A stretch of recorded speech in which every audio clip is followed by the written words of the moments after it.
Magandang umaga, update na nga muna tayo sa ating binabantayan na itong si Typhoon Aghon ngayong Tuesday, May 28, 2024. Ito hang si Aghon ay napanatili niya yung kanyang lakas at ngayon ay bumibilis habang papalayo sa landmass ng Luzon area. Kanina alas 10 na umaga ito ay nasa may layong 455 kilometers silangan ng Apari, Cagayan, nagtataglay ng lakas na hangin na 130 kilometers per hour at bugso na abot sa 160 kilometers per hour. Kumikilo sa direksyong northeast sa bilis na 20 kilometers per hour.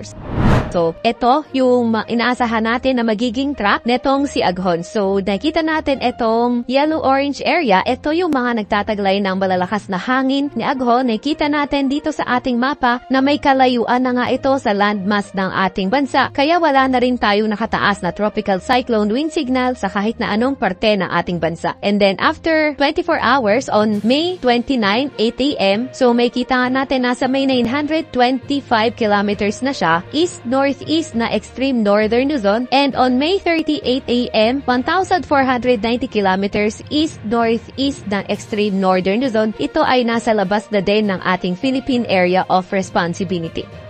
And sa ngayon, wala naman na tayong nakikitang malataas na mga pag-ulan na madadala ni Aghon, pero meron pa nga rin tayong southwesterly wind flow na posible magdala ng mga paulan, moderate to heavy rains today sa may Palawan, Antique, Mindoro, and then tomorrow sa may Occidental Mindoro, Zambales, Bataan, at Thursday, Zambales, Bataan, at Pangasinan yung mga pwedeng paula din itong southwesterly wind flow. Kagaya nga na nabanggit natin, dahil nga may mga pag-ulan, posible din yung mga pagbaha at pagguho ng lupa, lalo na sa mga landslide at flood-prone areas.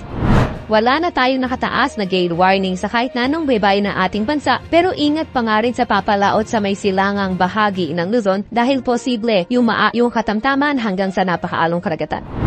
Update naman, ano ba inaasahan natin sa magiging track ni Aghon? So patuloy pa nga yung north-eastward movement itong si Aghon at posible nang lumabas na ating Philippine Area of Responsibility by Wednesday afternoon or evening. And then likely na mapanatili pa nga niya yung kanyang lakas, and then short period of intensification posible in the next 12 hours. And then by tomorrow, posible na ngang humina si Aghon, although hindi naman natin tinatanggan yung possibility na mas maaga yung kanyang weakening trend. At yan nga po muna ang update kay Aghon.